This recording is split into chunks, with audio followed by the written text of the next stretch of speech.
Hi friends, this is ओम और इस lecture में हम लोग हमारा फर्स्ट क्वेश्चन कर रहे होंगे system of non homogeneous linear equation का मैट्रिक्स के अंदर। ठीक है, इससे पहले हम लोग लगभग 10 से 11 लेक्चर हम लोग ले चुके हैं। उसमें से किसी भी लेक्चर को मिस कर गए हो, नीचे डिस्क्रिप्शन में आपको प्लेलिस्ट दे रखी है, वहाँ से आप मैट्रिसेस का फुल प्लेलिस्ट एक्सेस कर सकते हो। बाकी आते हैं हमारे न्यूमेरिकल के ऊपर।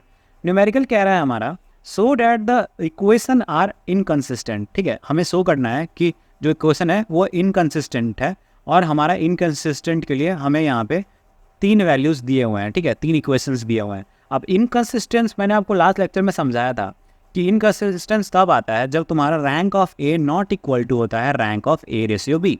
ठीक है, ये मैंने बताया था। अब इसका वो आपको लिटरल वाला फील आएगा सॉल्व करने के बाद। तो चलो आगे बढ़ते हैं।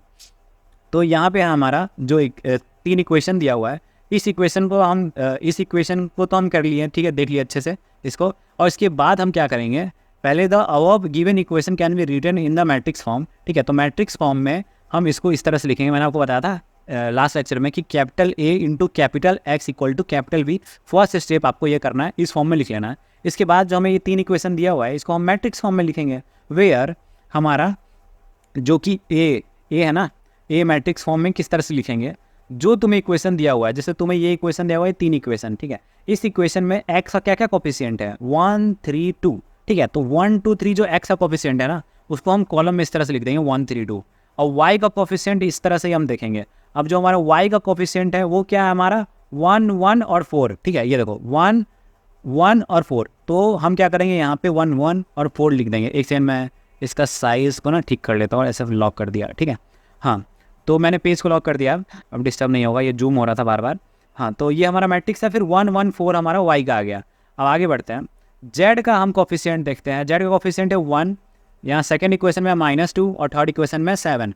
तो हमको क्या करना है, इसको कॉलम में इस तरह से लिख देना है, 1 -2 और 7। देखो ये क्या बन गया, एक्स, ये इक्वेशन 1 का कोफिशिएंट हो गया, ये इक्वेशन 2 का कोफिशिएंट हो गया, ये इक्वेशन 3 का कोफिशिएंट हो गया।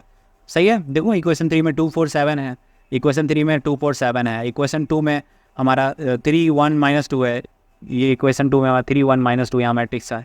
तो इस तरह से हमने सिंपली इसको मैट्रिक्स फॉर्म में कन्वर्ट कर दिया। आप लोग समझ गए हो आपको कैसे मैट्रिक्स फॉर्म में कन्वर्ट करना है। पहले इक्वेशन को लेना है 1 1 1 1 1 1 और बाकी दोनों को मैंने आपको बता दिया। ठीक है, तो बस ऐसे सिंपल तरीके से आपको ये मैट्रिक्स फॉर्म में लिख देना है। ठीक है, इसके बाद हमारे पास अननोन कितने हैं, एक्स वाई जेड। हमारे पास 3 अननोन है। तो हमारा जो एक्स है ना, कैपिटल एक्स, ठीक है, उसको हमको इस फॉर्म में लिखना है, कैपिटल एक्स इक्वल टू जो भी अननोन है, एक्स वाई जेड, ये तीनों अननोन है, और इसको ऐसे बॉक्स बना के लिख देना है। ठीक है, और अगला स्टेप बी इक्वल टू। अब बी जो है ना, इसमें हम वैल्यू वो सारे लिखने हैं जो इक्वेशन की इक्वल टू है। जैसे ये हमारा इक्वेशन है, ठीक है, ये भी इक्वेशन है, ये भी हमारा लीनियर इक्वेशन है। इसके आगे हमें वैल्यू दे रखा है -3 -2 और 7। तो -3 -2 और 7। तो इस तरह से हमने बी का वैल्यू भी लिख दिया। ठीक है, अब इसके बाद अगला स्टेप क्या करना है, इसके बाद हमें इसको इस फॉर्म में लिखना है, एग्यूमेंटेड मैट्रिक्स के फॉर्म में, ए रेशियो बी के फॉर्म में। अब ए रेशियो के बी के फॉर्म में कैसे लिखेंगे, हमारे पास ए रहा, ठीक है, और ये हमारा बी रहा, तो ए रेशियो बी। तो देखो ए रेशियो बी। अब ये ना, जो ए मैट्रिक्स में हमारा सारा वैल्यू है वो रहा यहाँ पे हमारा सारा वैल्यू, और जो बी में हमारा सारा वैल्यू है वो हमारा यहाँ पे सारा वैल्यू रहा। तो सिंपली हम इसको इस फॉर्म में लिख दिए। ठीक है, इस फॉर्म में लिखने के बाद हमें इसको क्या करना है, इसको हमें रिड्यूस करना है। इसको हमें रिड्यूस करना है रो एक्लियन फॉर्म लगा के। ठीक है, रो एक्लियन फॉर्म हमें यूज़ करना है, इसमें हमें नॉर्मल फॉर्म में कन्वर्ट नहीं करना है। इससे पहले तो हम लोग इन इनवर्स ऑफ मैट्रिक्स जो गॉस जॉर्डन या फिर एलिमेंट्री ट्रांसफॉर्मेशन देखा था, उसके अंदर हम लोग क्या कर रहे थे, हमारे फर्स्ट मैट्रिक्स को नॉर्मल फॉर्म में कन्वर्ट कर रहे थे। यहाँ पे जो रो एक्लियन वाला लेक्चर हम लोग देखे थे ना, बिल्कुल वही सेम चीज़ करनी है। ठीक है, हमें करना है कि हमारा जो नॉन जीरो रो होगा ना, उसी को देख के हम रैंक डिसाइड कर रहे होंगे। कोई एक पूरा रो जीरो हो गया तो हमारा रैंक ऐसे 2 आ जाएगा जो नॉन जीरो रो होगा। ठीक है, तो हमें रो एक्लियन लगाना है सिंपली। अब जो भी चेंजेस तुम इस मैट्रिक्स में करोगे, ठीक है, वही सेम चेंजेस तुमको इसमें करना है। ठीक है, तो चलो आगे बढ़ते हैं। अब देखो हमें क्या करना है, रो 1 में 3 से मल्टीप्लाई कर देना है और रो 2 से माइनस कर देना है। तो अब यहाँ पे चेंज देखो कैसे होगा। यहाँ पे हमने रो 1 में 3 से मल्टीप्लाई किया। अब जैसे कि यहाँ पे हमारा, क्योंकि पहला लेटर 1 है ना, तो हम 3 को 0 करेंगे, फिर 2 को 0 करेंगे। अब तक इतना सारा लेक्चर देख चुके हो कि आपको अब इतना सब बताने की जरूरत नहीं है कि हम पहला स्टेप क्या करेंगे। अब अगर हमारा पहला लेटर 1 है तो हम सबसे पहला स्टेप जानते हैं कि हम इस 3 को 0 करना है, फिर हमें इस 2 को 0 करना है। अब 3 को 0 करने के लिए क्या करेंगे, रो 1 में हम 3 से मल्टीप्लाई कर देंगे। तो हमारे पास क्या आ जाएगा, रो 1 में 3 से मल्टीप्लाई करने के बाद 3 3 और ये 3। अब इसके आगे माइनस लगा हुआ है तो माइनस लगा देना है, माइनस लगा देना है, माइनस लगा देना है। ठीक है। अब इसमें भी आप 3 मल्टीप्लाई करना है हम लोगों को, तो यहाँ पे क्या आ जाएगा, यहाँ पे आ जाएगा हमारा -3 से मल्टीप्लाई करना है, तो माइनस माइनस प्लस और 3 3 जा 9, ठीक है, कर दिया। इसमें भी 3 से मल्टीप्लाई कर दिया, तो ये आ गया हमारे पास। अब क्या करना है, इसको रो 2 में हमें इसको कैलकुलेट करना है, तो 3 - 3 0, तो ये देखो 0, ठीक है। 1 - 3 -2, -2 - 3 -5, ठीक है। अब यहाँ पे आओ, यहाँ पे तुम्हारा क्या है, यहाँ पे -2 और +9, तो -2 + 9 कितना बनता है 7, तो यहाँ पे 7 लिख दिया, ठीक है। ये इतना फ़र्क है बस। अभी पहले जो कर रहे थे वो क्या कर रहे थे, हमारा इधर साइड में आइडेंटिटी मैट्रिक्स होता था, जो इस मैट्रिक्स में चेंज करते थे वो इधर करते थे, लेकिन यहाँ पे एक साथ सब में चेंज हो रहा है, बस इतना याद रखना। बस यहाँ पे जैसे 3 रो 1 में 3 से मल्टीप्लाई किए, तो ये रेशियो के बाद जो रो 1 है, रो 1 में ये भी काउंट होगा, ये -3, तो रेशियो के बाद जो हमारा -3 है ना, उसमें भी हम 3 से मल्टीप्लाई करेंगे। अब इसके बाद क्या करेंगे हम, इस 2 को 0 करना है, ये वाला तो हमारा 3 0 हो गया। अब इसके बाद इस 2 को 0 करना है, तो हम रो 1 में 2 से मल्टीप्लाई करेंगे पूरे में, तो हम रो 1 में 2 से मल्टीप्लाई करेंगे। पहले इसको इरेज कर दूँ मैं, तो अब रो 1 में 2 से मल्टीप्लाई करो, तो यहाँ पे आ जाएगा 2, यहाँ पे आ जाएगा 2, यहाँ पे आ जाएगा 2, और यहाँ पे आ जाएगा हमारा -6, ठीक है। 3 2 6, हाँ। अब इसके बाद हम आगे माइनस लगा दो, सबके आगे ऐसे सबके आगे माइनस लगा दो, और ये माइनस माइनस प्लस हो जाएगा, ये आगे वैल्यू। अब 2 - 2 0, अब मैंने आपको दिखाऊँ यहाँ पे 2 - 2 0, ठीक है। अब 4 - 2 2, ठीक है। 7 - 2 5, तो ये 2 और 5 आ गया, यहाँ पे आ गया वैल्यू, और 7 और 6 13, तो यहाँ पे वैल्यू हमारा 13 आ गया। देखो कितना सिंपल है, मतलब बहुत ही सिंपल तरीके से समझ गया। लास्ट लेक्चर में मैंने आपको एक ओवरव्यू दिया था, अब यहाँ पे वही सब चीज़ें मैं फॉलो कर रहा हूँ, तो आपको अच्छे से एक बार में आपको सारी चीज़ें समझ में आ रही है, ठीक है। इस तरह से हम आगे बढ़ते जाएंगे। अब देखो यहाँ पे, अब दूर से देखिए भाई, तुम लोग में से किसी को भी दिख जाएगा, किसी बच्चे को, कि यार -2 है, -5 है, यहाँ पे 2 5 दिख रहा है, तो तुम लोग ये अपॉर्चुनिटी तो मिस नहीं करोगे, ऑब्वियसली ये स्टेप तो कर ही दोगे कोई हालत में। तो बस हम क्या करेंगे यहाँ पे, हमें देख के ही पता चल रहा है कि अगर हम ये रो 2 को रो 3 से ऐड करते हैं, तो हमारा ये लास्ट वाला ये दोनों एलिमेंट हमारा 0 हो जाएगा, तो बस हम वही स्टेप लगाएंगे जो हमें दिख रहा है। तो हम क्या करेंगे, रो 3 में रो 2 को ऐड कर देंगे, तो 2 - 2 0, 5 - 5 0, ठीक है। अब इसके बाद क्या करना है, रो 2 और रो 3 को ऐड करना है, और 13 और 7 कितना आ गया 20, ठीक है। तो हमारे पास ये सिंप्लीफाई हो गया, हमारे पास ये आ गया, ठीक है।